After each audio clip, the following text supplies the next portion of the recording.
Welcome to another video of Primal Explorers. It is an early morning, so good morning to you. And look at these parking lot views. We're just surrounded by mountains.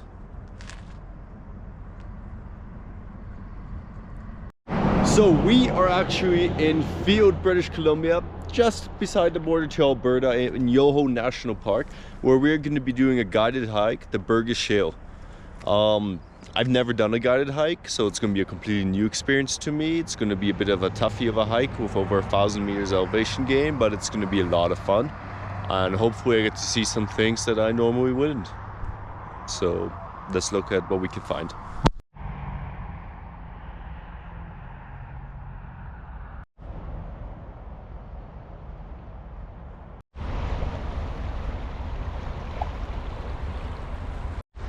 I slept in my car overnight, and just now I'm waiting here until it starts at 8 o'clock, and I think it's 7:30ish right now, so we got about half an hour until we meet up with the group. I think I have to sign a waiver, and then off we go to, I guess, start the hike. I'm not sure what to expect, honestly. First time ever doing something like this, and like I said, I'm very excited.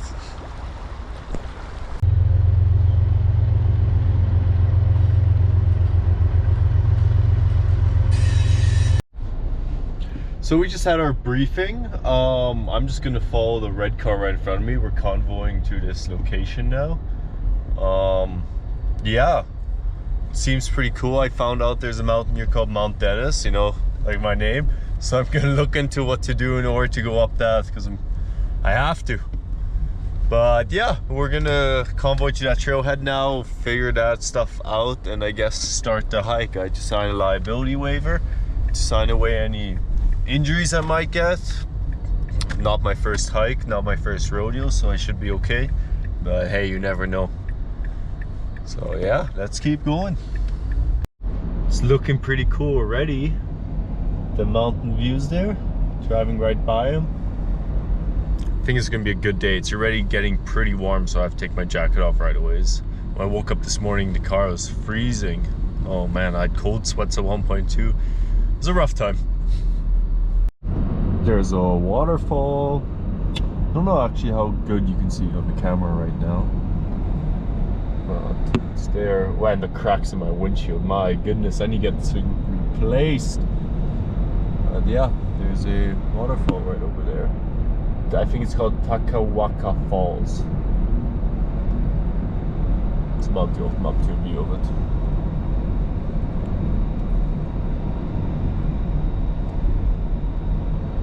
There, yeah, you can see it. It's just not great.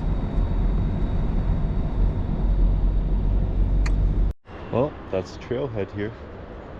From here, we're gonna start hiking as a group. So I'm not gonna talk that much. I'll just record clips, but not really yap, because other people gotta be respectful. Old famous fossil quarry. I worked with Des Collins, who was the paleontologist, the invertebrate paleontologist at the ROM at the time. So that was pretty neat. I had the honor of meeting him. Did you? In 2001. Oh, very good.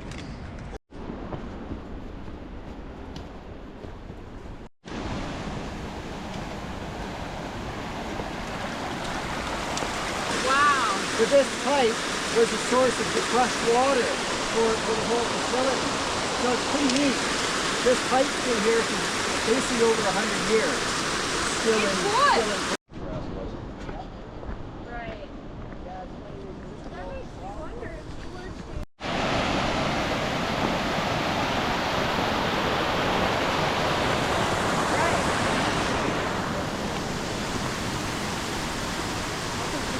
were Races where you're either on foot or on a bike. We're getting into the geology later on, but the whole reason this area is here is because of the railroad.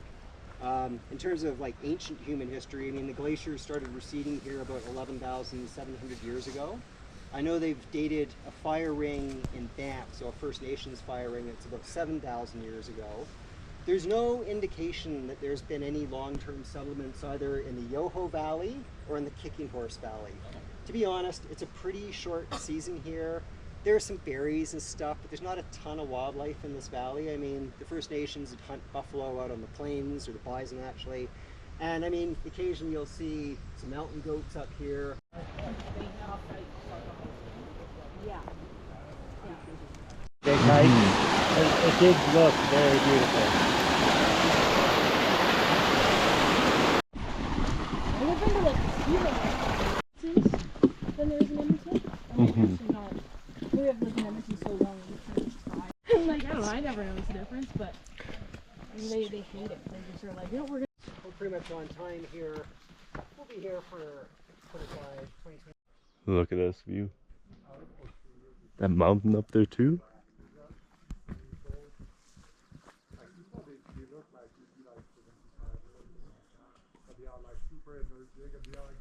This is super nice, this hike. It's been really mellow actually. Like the elevation gain seemed a lot scarier than it is, so it's pretty good. We're just doing a rest stop. I'm gonna go eat some food. Then we're gonna talk a bit more about, I think, geology, which I don't know much about. Then we're gonna keep hiking to get to the quarry to see some fossils. fun. Probably only you with your young eyes can see this, but trust me, there's a bunch of numbers associated with these dots. There's about 30 fossil sites here in the Rockies alone. Burgess Shale fauna have been found series passant. This is in northern Greenland. You were talking about that earlier, Alex. It's dynamic and it's always changing. When I was here in 1995, like National Geographic was coming out, they did a big cover story on the Burgess Shale a couple years beforehand, but the Burgess Shale was unequivocally like 532 to 534 million years old. Now it's unequivocally 505 to 507 or 508 million years old. So things change, and that's 25 years ago. But they do think this is around just over 500 million years old here in the Rockies. But they've got trilobite zones. So some of the trilobites, like there's hundreds of different. Cool. So everybody had fed and watered. It turns out It's such a you just start to weigh like the pros and cons, and surfing is it's always good sometimes, and sometimes there's nothing to do. So anyway, just going to say a couple of words here. First of all, I think everybody is aware this is a UNESCO World Heritage Site, which is kind of funny. The Burgess Shale became a UNESCO World Heritage Site in 1980, and then in 1984 they decided to designate all the Canadian Rocky Mountain parks, which include Banff, Yoho, Jasper, Kootenay, along with Mount Robson, Assiniboine, and Canberra provincial parks under this UNESCO World Heritage designation. So the maps here, this is Yoho Lake, this is where we stopped for our break. That's the break in the trail, that little, I call it the kissing gate, where you could actually go down, take that trail there, and that goes eventually all the way down to Emerald Lake. This is Yoho Pass. We're going to come around here. We're going to come around Mount Wapta. This red area, this is permanently closed, except for us. Okay, so this is the restricted activity permit area. We're actually going to pass by this, and then we're going to take a trail that goes back up. And the Walcott Quarry sits right in the middle of that. A couple of stories quickly. Don't take fossils from the Burgess Shale. There are cameras. I can tell you umpteen stories. There was a guy in Montreal a few years ago who somehow I think he got the fossils from the Marble Canyon site, which is down Highway 93. He tried to sell them online. oh yeah, He got caught. Basically, they set up a sting operation. It was like sounded like a drug deal. They basically called it. I don't know what it is in Montreal.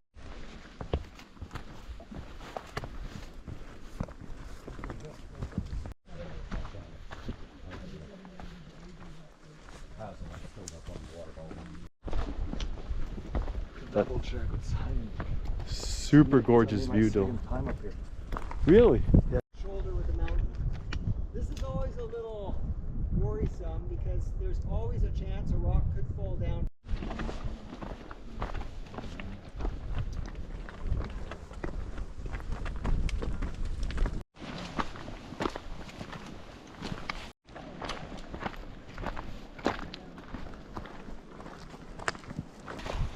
Deeper valley to that, I guess it'd be to the north.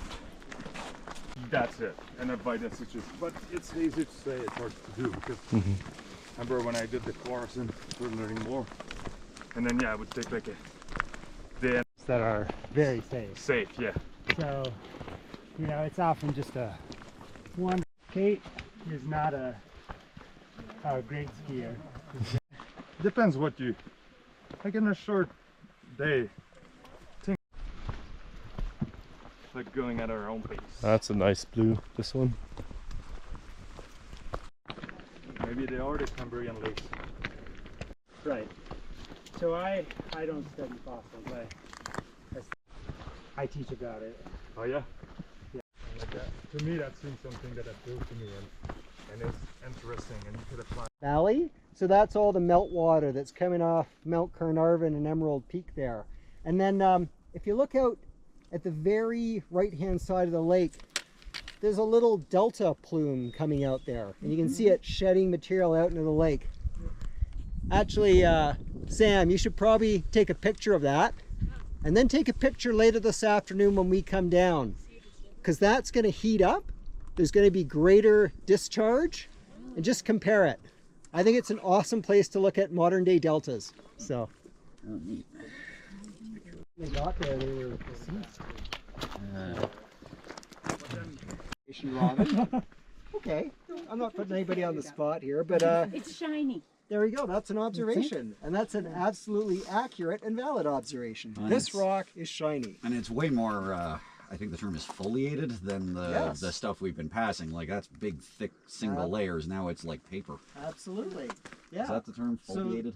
Yeah. Oh, okay. It's a term. Yeah. It's it's cleavage actually. That was it. Yeah. But you're on the right track. So it's a different rock, and this is. Remember I talked. We're going to see 3 rock formations today. There's the Eldon.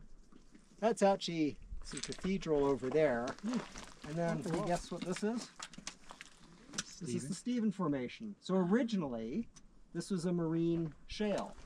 And you may recall down at the campsite, I was talking about how these rocks have been buried down to about 8 kilometers. When you Metamorphosed? bury something to 8 kilometers, it's under heat and pressure, which is metamorphism. So this leads us back to our original observation where we've got this shiny rock. And it's not, I guess it is the rock that's shiny, but actually it's the minerals that are shiny. Any guesses as to what the minerals could be? Mica? Mica. Different types of mica. So muscovite, which is kind of a clear type of mica.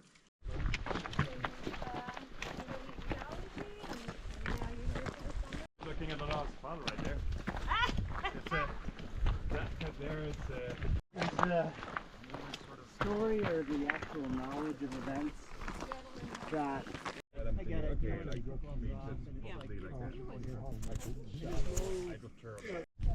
Amazing lunch spot. In Quebec, sometimes when you're mapping the rocks above, they were at 30 to 35 humidity. So you say, oh, shell is deeper, but it's kind of true 80% of the time, but Back to it.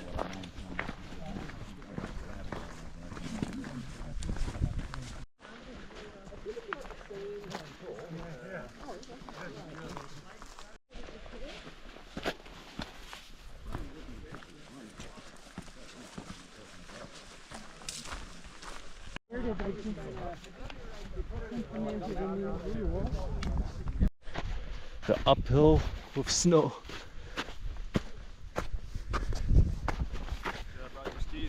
Yeah, right?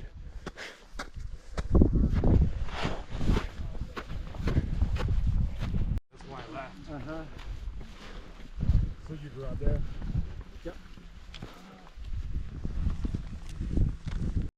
Now it's a steady uphill grind until we get to the quarry itself, or hopefully we get to see some fossils, which would be really, really sweet. They did say it might be snow covered quite a bit, so I'm hoping not. But yeah, let's see what happens. The views though, incredible. The blue in that lake, wow. Which, if you've ever done scuba diving, Burgess Shale was really very simple. Even the multicellular life was just kind of blobs of stuff. We're at the quarry now. Let's go find some fossils.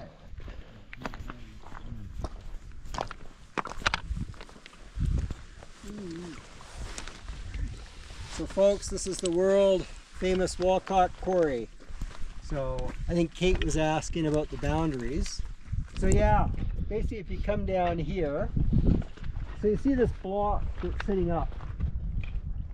So when I worked here in '95, that was the floor of the quarry. So we had a tent down there because you get all sorts of weather blowing in during the day. It sucked.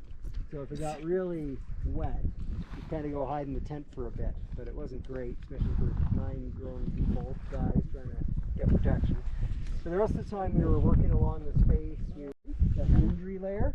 So it's from the base of that down to about the floor, which is difficult to show with all the snow here. But that was where something like 85% of the fossils came from, was within that band. Venerable lines. They look passing them like clams, but they're not. And that's interesting. How are they different from clams? Well, visually, there's probably used a clam shell or a mussel shell before. The two shell halves are symmetrical. Brachiopods is more like this. Oh, okay. The shell's kind of flat. That's the most obvious difference. Like there's important ones in their biology. Most days of the week.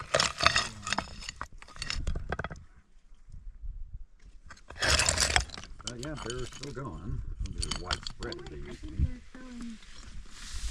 The stuff in the cabinet. Stuff maybe. Yeah, we got time. Okay. We said we'd be up here for an hour, and we got here like 15 minutes ago. So.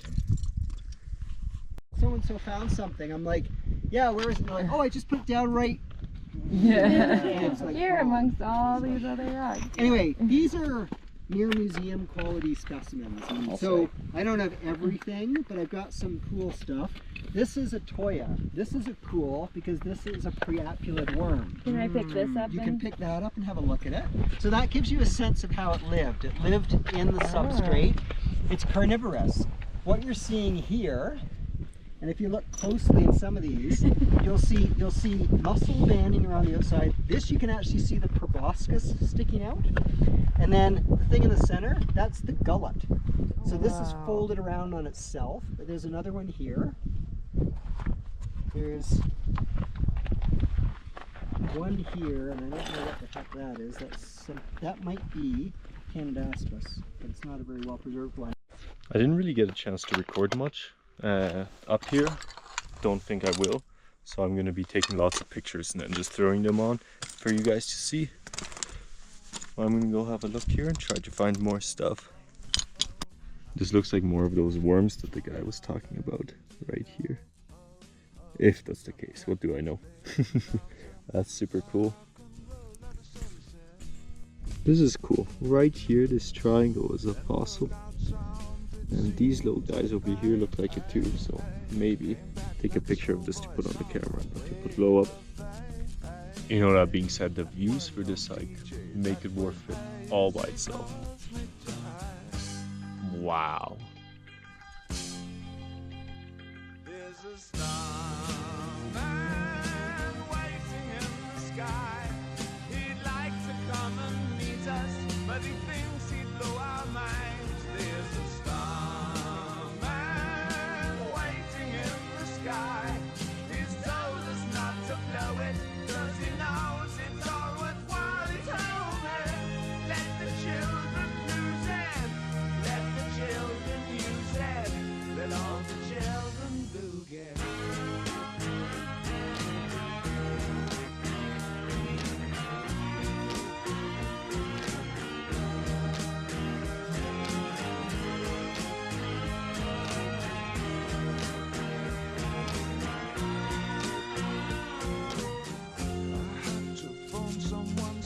So I'm heading down the mountain right now. It was a good hike. The views were absolutely amazing.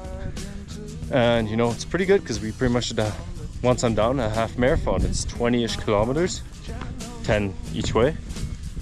And yeah, tons of fun. Got to see some fossils, which super cool. Like I said, I couldn't really record it. It was tough. So instead I took pictures. Yeah, we're kind of gonna head back to the car, and when we're at the car, it is done. But check out this lake. That green, all that, it's amazing.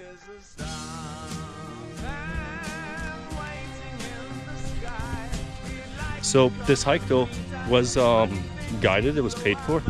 What I didn't realize, which would have been neat, is I can actually do the majority of the hike without a guide, and it's just the last bit, actually, the fossil bed and stuff is where you need the guide. Being said, I'm still really happy I did it. It's accomplished, it's something off the list. I would love to come to Yoho National Park again, actually, to do some more hiking, so that's something I'm gonna do. And find even more things, because it's always a good day in the mountains. So let's get back to that car.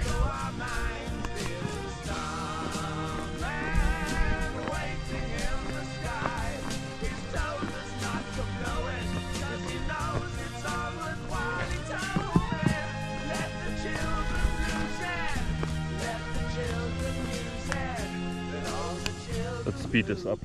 Ooh. And back to the parking lot. Let's go. Whew.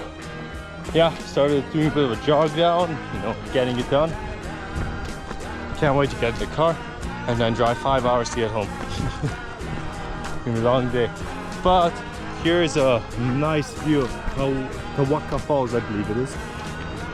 Wow, that is a big waterfall. Apparently, Kawaka Falls is the 3rd highest waterfall in Canada. Oh, that is incredible. What a view. Well, thank you so much for watching another episode of Primal Explorers. We went and did a fun hike, got to see some fossils, and we'll do something fun again next time.